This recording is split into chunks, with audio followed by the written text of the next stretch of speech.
Hi everyone, কেমন আছো সবাই? আমার মিনি ব্লগে আপনাদের স্বাগত। তো আজকে আমরা যাবো সোদপুর মার্কেটে, আমি আর আমার দিদি। তো তাই জন্য দুজনে বার হয়ে পড়েছি। দিদির মেয়েকে আর নিলাম না, কারণ কি এত বাইরে ঝিরঝির করে বৃষ্টি হচ্ছে, ওকে আর নিলাম না। তাই জন্য ও আছে জামাইবাবুর থানাতে, জামাইবাবুর থানাতে ওকে রেখে দিয়ে এসেছি। ওখানেও খেলে টেলে একটু জামাইবাবুর সাথে। তারপর হচ্ছে আমরা উঠে পড়েছি গাড়িতে। গাড়ি থেকে উঠে দেখছি বাইরে খুবই ঝিরঝির করে বৃষ্টি হচ্ছে। দেখা যাক কতদূর কেনাকাটি করতে পারি কিনা। তো সোদপুর মার্কেটে যাচ্ছি। সোদপুর মার্কেট এর আগে আমি কোনোদিন যাইনি।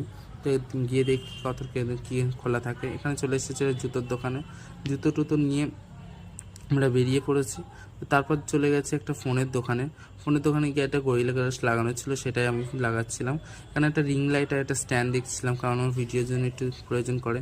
কিন্তু এখানে দাম প্রচুর বলছিল, তাই নিলাম না। এখানে ওয়েদারটা দেখছি খুব খারাপ, মানে মেঘলা করে আছে। বৃষ্টিটা হচ্ছে না, বাট মেঘলা করে আছে খুবই।